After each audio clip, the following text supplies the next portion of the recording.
Hello students, how are you? I'm Krishna Nayak, your chemistry teacher. Today we are going to start our new chapter. The name of this chapter is State of Matter. Okay, States of Matter. Now, first हम ये देख लेते हैं कि matter क्या है. Okay, you all know about the matter. फिर भी उसके बारे में एक बार हम डिस्कस कर लेते हैं कि matter क्या है. तो everything, okay, everything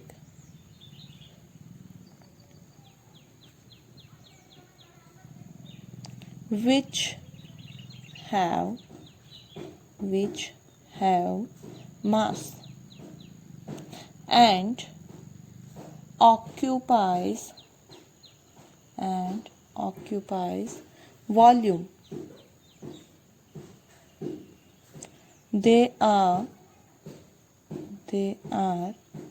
known as matter. Okay, जो भी चीज़ जिसके पास मास हो एंड वॉल्यूम हो, ओके, उसे हम क्या बोलेंगे? तो उसे हम बोलेंगे मैटर. ना, ये जो मैटर है उसके मेनली 5 पार्ट है. ओके, मेनली अगर हम बात करें तो 3 ही है, लेकिन उसके टोटल कितने पार्ट होते हैं? तो 5. Okay, matter is divided into 5 class. Okay, matter divide होता है 5 क्लास में, लेकिन मेनली जो पार्ट है वो कितने हैं? सिर्फ 3 ही हैं. जो फर्स्ट पार्ट है वो कौन सा है? तो solid, okay, liquid and gas. You know about this. Okay, matter 3 part में डिवाइड होता है, solid, liquid and gas. Okay, उसके अलावा जो उसके पार्ट है वो कौन कौन से है? तो चौथा जो क्लासिफिकेशन उसका होता है वो होता है in the plasma state. Okay, ये फर्स्ट वाला स्टेट है हमारा, ये फर्स्ट स्टेट है, ये सेकंड स्टेट मैटर का है, ये थर्ड है. ओके, फोर्थ फिफ्थ यहाँ पे लिख लेती हूँ मैं. फोर्थ स्टेट है plasma state. Okay, and fifth होता है सुपर कूल्ड सॉलिड. ओके, इस सुपर कोल्ड सॉलिड का कॉन्सेप्ट कहाँ से आया है? तो वो कॉन्सेप्ट आया है बोस-आइंस्टाइन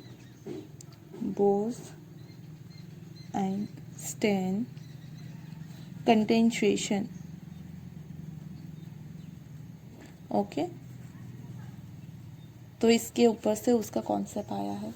तो मेनली मैटर के 5 है, उसमें से ये 3 इम्पोर्टेंट है, ये इतने ज़्यादा यूज़ नहीं होते हैं. ओके, आप अपने सराउंडिंग में देखोगे then you will get only solid, liquid and gases state. Okay, now if we talk about the solid, liquid and gases, then we know that कि ये जो सॉलिड है, ओके, उसके पार्टिकल्स कैसे होते हैं? तो ये उसके एटम, मॉलिक्यूल, आप जो भी कह लो, उसके जो पार्टिकल्स है वो कैसे होते हैं? तो कुछ इस तरह से होते हैं. Okay, if you talk about the liquid, तो उसके पार्टिकल कैसे होंगे? तो कुछ इस तरह से होंगे. And if you talk about gas, then उसके पार्टिकल होंगे कुछ इस तरह से. ओके, तो मतलब हमें ही पता है कि अगर आप आपके सराउंड में देखते हो तो सारी चीज़ या तो सॉलिड होगी, लिक्विड होगी या फिर गैसेस फॉर्म में होगी. ओके, जो सॉलिड होते हैं उसकी कंपोजिशन कुछ ऐसी होती है, अरेंजमेंट कुछ ऐसी होती है, लिक्विड में अरेंजमेंट मॉलिक्यूल की ऐसे होती है और गैसेस में ऐसे होती है. ओके, तो उसकी अरेंजमेंट के अकॉर्डिंग हम उसकी पहले कुछ प्रॉपर्टी देख लेते हैं. ओके, तो सॉलिड के पास क्या होता है? Due to that arrangement you can see that it is a closed pack arrangement. Closed pack arrangement. Okay, यहाँ पे हम क्या बोल सकते हैं? तो ये जो हमारा लिक्विड है, ओके, उसमें हम ये बोल सकते हैं तो less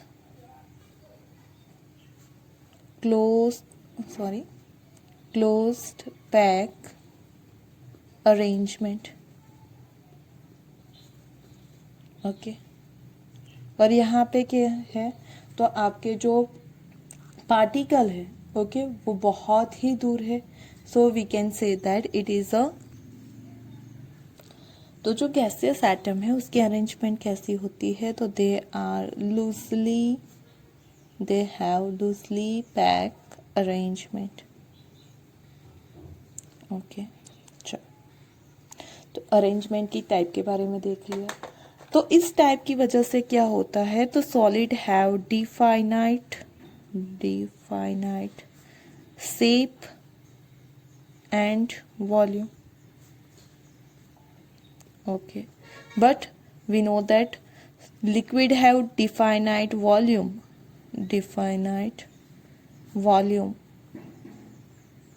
but no definite shape, क्योंकि हम जिस भी कंटेनर में उसे ट्रांसफ़र करेंगे तो उसी शेप का वो हो जाएगा। मीन्स लिक्विड के पास डिफाइनाइट वॉल्यूम होता है लेकिन शेप नहीं होता, और जो गैस है उसके पास no definite volume and shape, उसका वॉल्यूम भी फिक्स नहीं होता है। ओके, अगर आप उसे स्मॉल कंटेनर में रखोगे तो उसमें भी आ जाएगा, और अगर आप उसे बड़े कंटेनर में ट्रांसफ़र करोगे तो पूरे कंटेनर में, वो बड़े वाले कंटेनर में भी फैल जाएगा। मतलब no definite volume and also shape. Okay, तो ये हो गया। नाउ यहाँ पे आप देख सकते हो कि यहाँ पे ये जो मॉलिक्यूल है उनके बीच का डिस्टेंस कैसा है, तो लेस है। Means you can say that less intermolecular distance, less intermolecular distance. Okay, यहाँ पे बोल सकते हैं हम स्लाइटली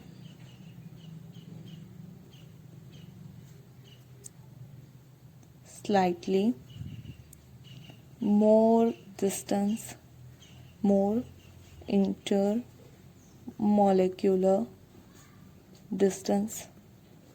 ओके, अगर आप गैस की बात करोगे then we can say that they are far to each other. Okay, बहुत ज़्यादा एक दूसरे से फार होते हैं। नाउ अगर यहाँ पे डिस्टेंस कम है, ओके, तो उनके बीच का फोर्स ऑफ अट्रैक्शन क्या होगा, ज़्यादा होगा। मीन्स मोर, और you can say that high force of attraction in the solid. Okay, comparatively low, slightly less force of attraction. Okay, और यहाँ पे हो जाएगा very less force of attraction. वो बहुत ही ज़्यादा एक दूसरे से दूर है, उस वजह से उसका फोर्स ऑफ अट्रैक्शन काफ़ी कम हो जाएगा। ओके, फिर जो हमारा सॉलिड है उसके पास जो प्रॉपर्टी होती है, तो दे आर रिजिड। ओके, अगर आप लिक्विड की बात करो तो they are rigid. Okay, liquid तो उसके लिए बोल सकते हैं they are fluid. Okay, they have a fluidity property, and gaseous they are compressible. Okay, gas क्या हो सकते हैं, कॉम्प्रेस हो सकते हैं, सॉलिड रिजिड होते हैं, और जो हमारे लिक्विड है वो क्या होते हैं, तो फ्लूइड इन नेचर होते हैं। ओके, तो ये सारी प्रॉपर्टी देख ली कि जो हमने बात की, जो हमारा मैटर है उसकी मेन 3 स्टेट होते हैं, सॉलिड, लिक्विड, गैस। ओके, और सॉलिड की यहाँ पे हमने प्रॉपर्टी देख ली, क्लोजली पैक्ड अरेंजमेंट होती है। ओके, उसका शेप और वॉल्यूम डिफाइनाइट होता है, इंटरमोलिक्यूलर फोर्स बहुत ही कम होता, ज़्यादा होता है फोर्स, और डिस्टेंस बहुत ही कम होता है। ओके, और दे are rigid.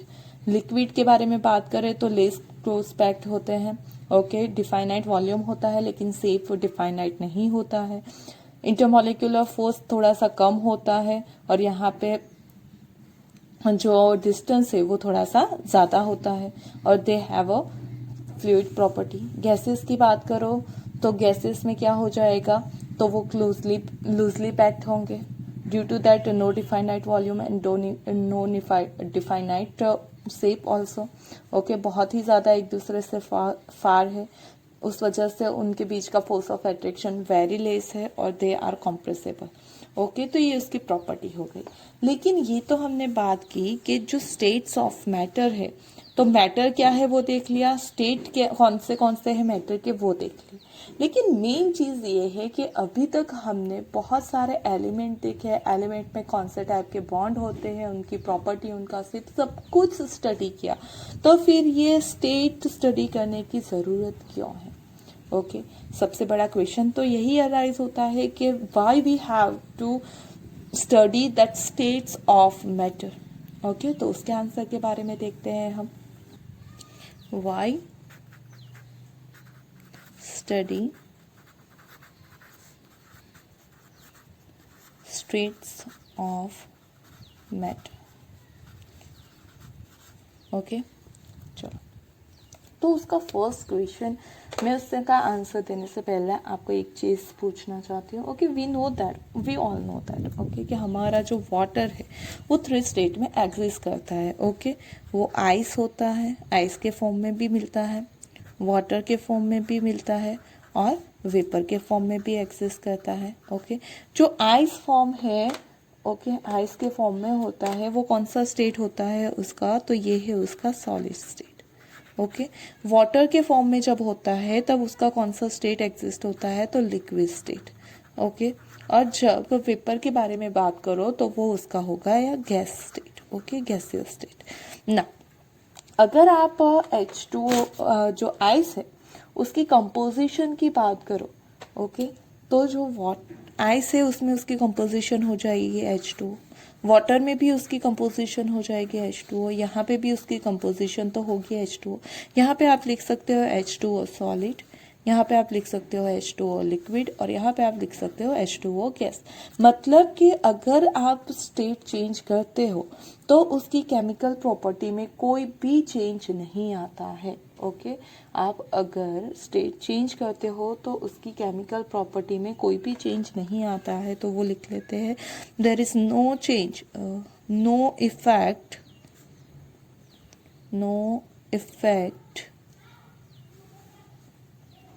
on chemical composition। Okay, no effect on chemical composition. किसकी? तो फिजिकल स्टेट की बात कर रहे हैं। ओके, फिजिकल स्टेट की कंपोजिशन की इसके ऊपर कोई इफेक्ट नहीं है। लेकिन but rate of reaction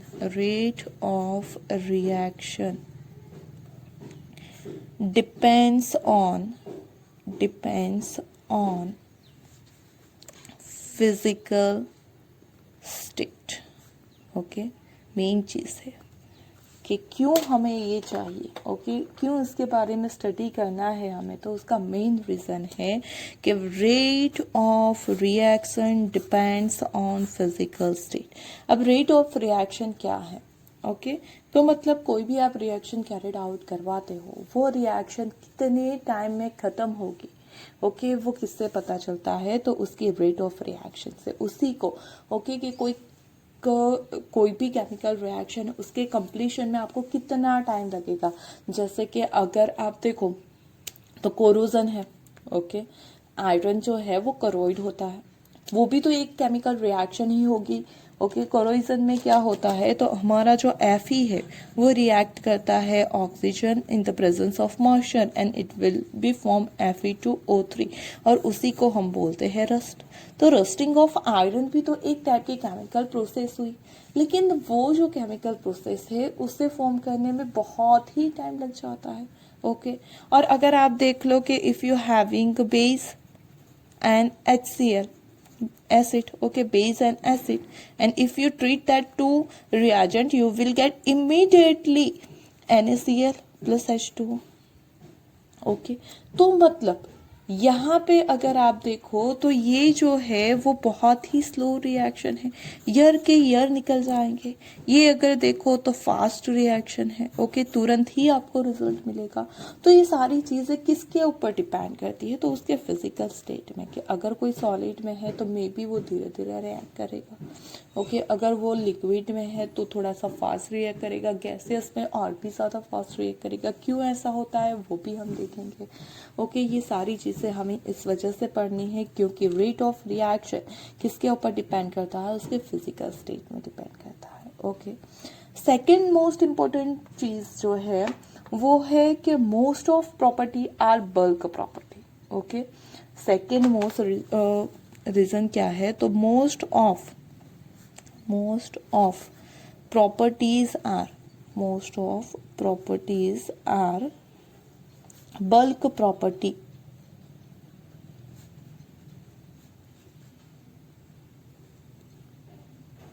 So we need to study state. चलो, कौन सी प्रॉपर्टी बल्क प्रॉपर्टी है उसके बारे में देखते हैं। अगर if you want to take a boiling point of water, okay, आपके पास क्या है, water, and if you want to take a boiling point for that, okay, तो सिंगल मॉलिक्यूल, अगर आपके पास सिर्फ एक मॉलिक्यूल है H2O का, ओके, 1 H2O मॉलिक्यूल है, तो बॉइलिंग पॉइंट लेना पॉसिबल है नहीं, ओके। आपको वाटर का बॉइलिंग पॉइंट लेना है तो आप क्या करोगे, कोई एक कंटेनर लोगे, ओके, उसमें वाटर फिलअप करोगे, then you will give a heat, और यहाँ पे थर्मोमीटर रख के आप उसका बॉइलिंग पॉइंट मेजर कर सकते हो, ओके। मतलब क्या है कि अगर आपको बॉइलिंग पॉइंट मेजर करना है तो आप एक सिंगल H2O मॉलिक्यूल का बॉइलिंग पॉइंट मेजर नहीं कर सकते हो, लेकिन आपको उसके लिए क्या चाहिए, तो आपको H2O चाहिए बल्क में, okay. If you want to find out freezing point of water, okay, boiling point की जगह आपको फ्रीजिंग पॉइंट फाइंड आउट करना है, या फिर आपको इसी वाटर को, ओके, जैसे कि हमने बोला कि ये जो वाटर है, ओके, वो वेपर में भी कन्वर्ट हो सकता है, आइस में भी। आपको एक सिंगल वाटर पार्टिकल को वेपर में कन्वर्ट करना है तो क्या पॉसिबल है, नो। अगर आपको एक सिंगल वाटर वेपर को आइस में, एक पार्टिकल को आइस में कन्वर्ट करना है तो पॉसिबल है नहीं है। मतलब जब भी हम किसी भी चीज़ के बारे में बात करते हैं तो उसके सिंगल मॉलिक्यूल को लेके नहीं बात करते हैं, ओके।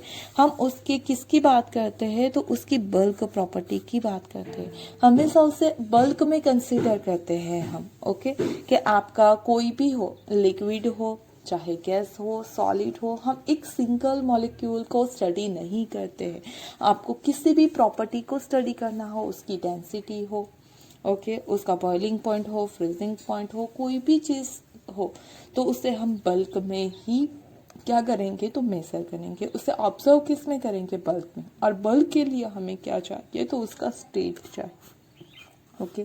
अगर वो चीज़ बल्क में एग्जिस्ट करती है तो फिर उसका स्टेट चाहिए होता है, तो उसी वजह से हमें ये जो है वो स्टेट स्टडी करने की ज़रूरत है, ओके।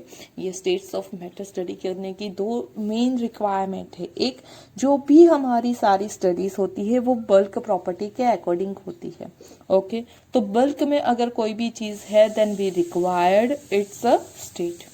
सेकेंड चीज़ है कि हमें अगर रेट ऑफ रिएक्शन जानना है तो वो भी किसके थ्रू जान सकते हैं, हम उसके फिजिकल स्टेट के अकॉर्डिंग, ओके।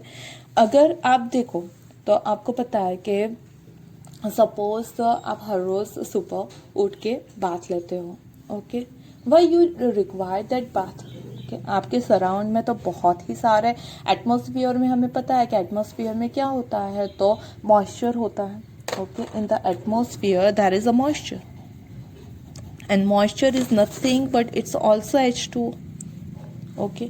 H2O मॉलिक्यूल होता है, ओके, वही उसे ही तो हम मॉइस्चर बोलते हैं। तो हमारे सराउंड में बहुत ज़्यादा मॉइस्चर है, ओके, तो हम फिर बाथ लेते हैं तो उससे के लिए मॉइस्चर सफिशिएंट क्यों नहीं है, हम क्यों हर रोज़ बाथ सावर के साथ लेते हैं, ओके, या आप बाथ टब में बाथ लेते हो, Okay, why you require liquid water molecule?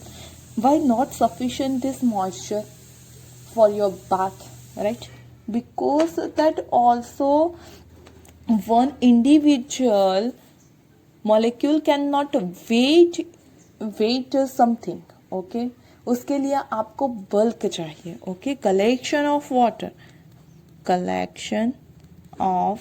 water molecule have weighting properties.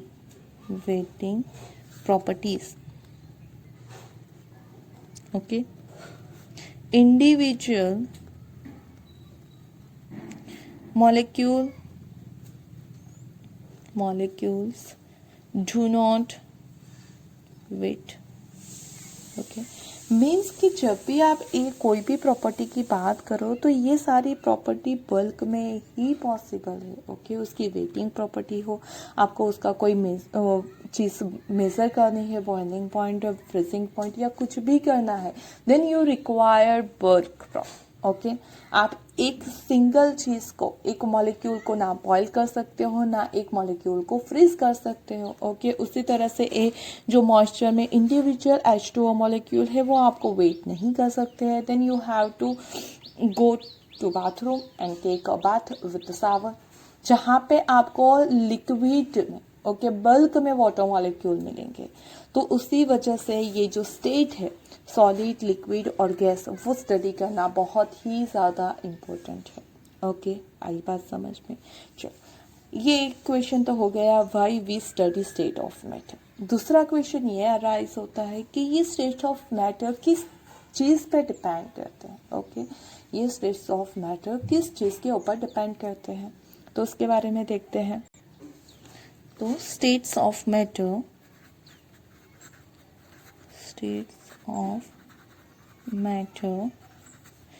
depends on, जो फर्स्ट थिंग है वो है intermolecular force of attraction. Intermolecular force of attraction. Okay, पहला किसके ऊपर डिपेंड करता है, मैटर का स्टेट, तो इंटरमोलिक्यूलर फोर्स ऑफ एट्रैक्शन. और दूसरी चीज़ है थर्मल एनर्जी. ओके, दूसरी चीज़ क्या है, थर्मल एनर्जी. तो इन दोनों के ऊपर हमारा स्टेट्स ऑफ मैटर डिपेंड करता है. ओके, अगर आपकी मतलब किसी भी मैटर का intermolecular force of attraction high है, okay, and thermal energy low है, तो वो एग्जिस्ट करेगा in the solid state. Okay, वो किस में एग्जिस्ट करेगा, सॉलिड स्टेट में. और यू कैन से दैट, यहाँ पे आप ऐसे भी रिप्रेजेंट कर सकते हो कि intermolecular force of attraction is very very very high then that of the thermal energy. Okay, उसे आप ऐसे रिप्रेजेंट कर सकते हो कि अगर force of attraction very very high है as compare to thermal energy, तो वो सॉलिड में एग्जिस्ट करेगा. ओके, फिर लिक्विड के बारे में बात करते हैं. अगर लिक्विड की बात करो तो उसमें फोर्स ऑफ एट्रैक्शन ज़्यादा होगा थर्मल एनर्जी से, लेकिन it's not very very high. Okay, force of attraction is higher than that of the thermal energy, लेकिन इतना भी हाई नहीं होगा जितना सॉलिड में होता है. ओके, दोनों सिमिलर जैसे होंगे लेकिन थोड़ा सा ये ज़्यादा होगा, तो वो लिक्विड में एग्जिस्ट करेगा. अगर आपके पास गैस की बात करो तो गैस में क्या हो जाएगा, तो ये जो फोर्स ऑफ एट्रैक्शन है वो very very less than that of the thermal energy. Okay, कि थर्मल एनर्जी से फोर्स ऑफ एट्रैक्शन बहुत ही ज़्यादा कम होगा, तो वो गैसियस फॉर्म में रहेगा, गैसियस स्टेट में रहेगा. अगर फोर्स ऑफ एट्रैक्शन बहुत ही ज़्यादा है तो लिक्विड स्टेट, सॉलिड स्टेट में रहेगा. और दोनों नियर अबाउट सेम होंगे तब वो लिक्विड स्टेट में रहेगा. ओके, तो हमें ये अब देखना है कि ये इंटरमोलिकुलर फोर्स ऑफ अट्रैक्शन क्या है एंड थर्मल एनर्जी क्या है। तो इस चैप्टर में हम पहले ये देखेंगे कि फोर्स ऑफ अट्रैक्शन क्या है और उसके बाद थर्मल एनर्जी के बारे में देखेंगे। ओके, तो in the next video we are going to discuss about the intermolecular forces. Okay, so wait for my next video. Thank you for watching this video.